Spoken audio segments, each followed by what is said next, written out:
Pas de soleil, pas de soleil, pas de soleil. Oke, lanjut. Ada yang pernah nanya ke aku buat cerita sedikit tentang struggle-nya jadi anak Erasmus atau in petal, to be specific. Jadi kalau mau cerita, kalau di Erasmus itu karena join master ya, jadi kita harus pindah dari satu negara ke negara lain. Jadi mungkin skill adaptasi aku jadi level up gitu. Jadi mungkin kalau tinggal di satu negara 6 bulan itu baru banget berasa nyaman gitu kan. 6 bulan baru punya teman lokal atau baru punya kegiatan di wilayah sekitar gitu, dan harus udah pindah lagi ke negara selanjutnya, dan itu mungkin sebuah struggle tapi juga opportunities. Jadi kayak seru, ada capeknya juga tapi banyak serunya gitu, dan itu jadi nambah skill adaptasi aku dan tentunya skill move on ya. Terus Kak, gimana ngurus visa?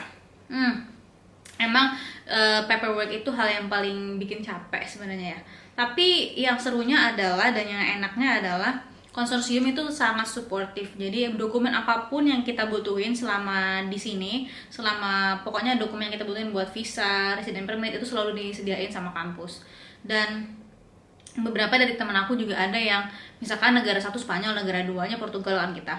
Mereka langsung bikin visa Portugalnya itu dari negara asal. Jadi pas sampai di sini nanti tuh tinggal pindah-pindah aja. Nah, waktu itu kalau aku sendiri aku ngambil visa Spanyol dulu. Terus waktu di Spanyol, waktu mau pindah ke Lisbon ke Portugal, bikin visanya tuh di Spanyol. Dan nggak susah kok. Jadi emang beneran cepet, seminggu selesai, dan semua dokumen juga kan dari kampus karena kita di kampus. Terus bikinnya bareng-bareng teman-teman juga, dan ya di approve. Karena buat teman-teman tahu, Erasmus Mundus Joint Master Degree atau Erasmus program itu tuh well known. Jadi pemerintah di negara EU pun udah tahu bahwa ini program yang kredibel dan bagus, dan akan sangat mudah buat di grant visa atau resident permit. Kayak gitu sih yang aku rasain, bahwa bikin visa Portugal pun mudah, dan bikin resident permit pun waktu itu juga mudah banget. Itu yang aku rasain. Tinggal rajin dan juga sabar, telaten gitu dengan dokumen-dokumen yang diminta. Jadi bener-bener sediain aja yang diminta gitu. Kampus pun akan tahu kalau misalkan kita diminta surat ini nih yang kita belum pernah dengar misalkan nama suratnya. So nanti kampus juga mengupayakan buat memberikan surat itu untuk memenuhi persyaratan itu. Gitu sih. Oke. Tadi ngelanjutin tentang struggle kuliah di Erasmus atau suka dukanya ya. Jadi tadi aku udah bahas tentang adaptability dan juga tadi paperwork.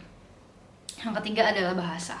Jadi karena di Erasmus ini kan di negara Uni Eropa, di beberapa negara Uni Eropa, bisa jadi kamu akan ditempatkan di negara atau di kota yang kecil, bukan capital city.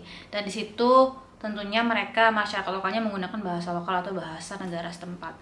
Jadi itu yang bikin challenge seru. Kalau aku sih suka belajar bahasa, jadi biasanya aku akan coba pelajarin bahasa setempat, dipakai buat sehari-hari juga ya, meskipun nggak fluent banget, tapi ada usaha buat belajar. Nah, di kampus itu disediain intensive course biasanya atau di kelas gitu, tapi optional biasanya kelasnya. Dan itu cukup membantu buat survive gitu.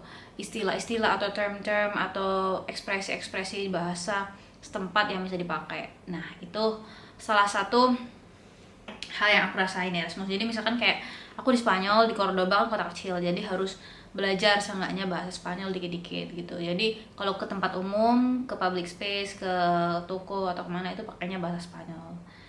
Ya mereka ngerti bahasa Inggris tapi akan lebih baik dan akan lebih melokal gitu. Gitu deh.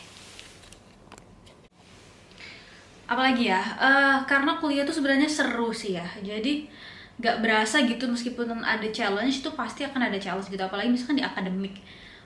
Karena kita penerima beasiswa, jadi ada standar nilai sendiri yang harus ditetapkan gitu, yang harus dicapai. Dan ada yang pernah nanya ke aku, Kak, kalau misalkan gak lulus itu bakal langsung dicabut ya beasiswanya atau gimana? Beberapa program aku juga itu nggak ada langsung misalkan fail gitu ya, dapat F atau D gitu langsung dicabut, enggak. Jadi biasanya mereka ngasih dulu kenapa kamu fail, terus nanti ada kayak retake test, baru kayak 1-2 kali retake test, mungkin kalau sudah 2 kali baru dikasih surat kayak warning letter gitu.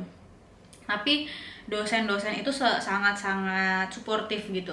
Ketika kita gagal, ada teman itu gagal dan dibantu juga buat retake test. Dan biasanya misalkan di semester 1 kamu di negara mana, A misalkan. Terus nanti ada salah satu course yang gagal gitu ya. Ini kan harus pindah tuh ke negara selanjutnya. Itu nggak apa-apa pindah ke negara selanjutnya, tapi tetap ngerjain tes atau retake di negara yang sebelumnya. Jadi nggak harus tinggal di negara sebelumnya terus nggak ikut pindah, nggak, tapi tetap pindah ke negara selanjutnya dan ikut retake tes dan lulus gitu. Dan emang harus lulus dengan standar ketentuan nilai tertentu gitu. Selama ini sangat suportif buat masalah nilai, nggak langsung diambil beasiswanya atau dicabut.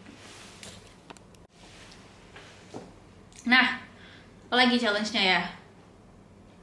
Culture shock udah pernah aku share videonya, jadi mungkin bisa dicek sana juga. Selain itu keep up gitu ya. Jadi misalkan di kelas kan emang anak-anaknya ambi gitu, anak-anaknya kompetitif karena semua penerima beasiswa kebanyakan.